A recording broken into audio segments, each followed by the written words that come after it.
We get a lot of books sent to us by publishers, but it's very rare that we're interested in the book or interested in interviewing the author. But one of the exceptions was Jonathan Franzen, because when he puts out a book, a lot of people around St. Louis look to see if they're in it. Franzen knows that they may not be happy if they've been left out. He also knows they may not be happy if they've been left in. Mr. Sims, hi. It's nice to see so many old friends here tonight. Jonathan Franzen hasn't lived here in a long time and doesn't have much reason to come back since his parents died. That's one of the things he writes about in The Discomfort Zone, coming back to sell the family house in Webster. He writes about high school and his elaborate pranks, about Fellowship, the Congregational Church youth group he belonged to in the 1970s, about girlfriends and relationships. She grilled her most trusted daughter-in-law on the idea that... While Franzen is a critically acclaimed writer, a part of the New York literary scene, he's not one of those writers like, say, Tennessee Williams, who escaped St. Louis and had little good to say about it. Is it true that Tennessee Williams did not want to be buried here? Did not want to be buried here, but his brother buried him with his family. I don't want to be buried, period. I have no particular geographical requirements about where I'm not buried, but just like to postpone all of that as long as I possibly can. Williams, Williams being a gay man may have had an additional level of grievance with the relatively constricting environment he grew up in. It would be obscene of me to nurse a grudge against this place that in fact was a wonderful place to grow up, and that made a place for me even though I was kind of a weird kid. I somehow managed to, almost unique among my writer friends now, have a happy high school experience. And that really colors your memory of a place forever. If you manage to find some way to exist in high school without daily misery, you're going to love that city forever. And I do. Franzen thinks growing up in the Midwest gave him an extra couple of years of innocence from which to view the wider world.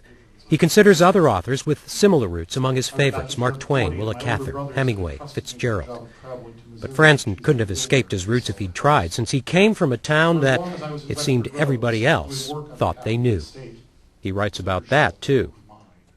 As an adult, when I say the words Webster Groves to people I've just met, I'm often informed that I grew up in a suffocatingly wealthy, insular, conformist town with a punitive social hierarchy.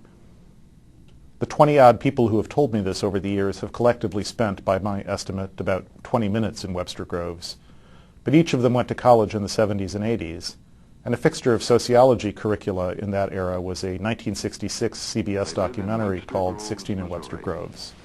They are children of abundance, of privilege, of the good life in America. But is there something missing from their lives? Something that has nothing to do with good schools, nice houses, and 2 cars in the garage? Is something missing? I've tried to explain that the Webster Groves depicted in it bears minimal resemblance to the friendly, unpretentious town I knew when I was growing up. But it's useless to contradict TV.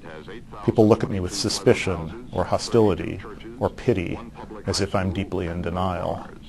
16 in Webster Groves, yes. It is to Webster Groves as my run-in with Oprah Winfrey is to me. It's the thing that I'm sure after 30 years I'll still be answering questions about. Franzen's run-in with Oprah had to do with his novel The Corrections, which won a National Book Award. It was chosen by Oprah for her book club, but Franzen expressed mixed feelings about her endorsement, so the book was unselected and he was uninvited from her show. It sparked a debate about high art and popular culture. He was branded by many a snob.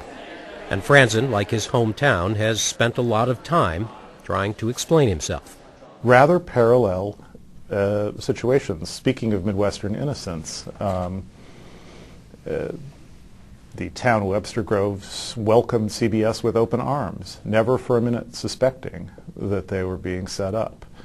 And I think I was probably more culpable than Webster Groves in the incident in which I annoyed a billionaire, but it was a similar thing. I was trying to talk in this very earnest, straightforward Midwestern way about the complexity of taste-making in America and the ways in which you might, even as you're appealing to one audience, be alienating another audience. There is virtually no room for anybody new to move into Webster Groves, and nobody sees any reason to move out. Well, it's a unique community. Yes, it is. Franzen, who was just a kid when the documentary was made, says it's not that it had the facts wrong, it was just the tone, the disapproval. As if, he says, Charles Kuralt never considered the possibility that maybe they'd just stumbled upon an unusually congenial community. We are skilled here in Webster Groves and in St. Louis at failing to think through the consequences of our action when we interact with the national media. And I'm proud to come from a town that would be taken advantage of like that.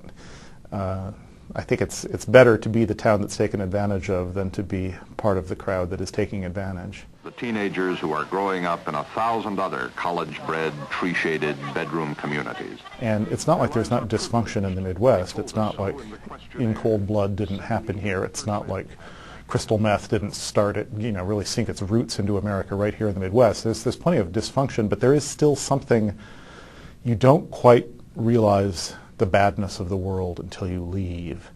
And I think that innocence is money in the bank for the writer. She was leaving town on Friday and wouldn't be able to start showing the house until the very end of the month. So I think of myself as a Midwestern writer. I'm proud to think of myself as a Midwestern writer. Thank you.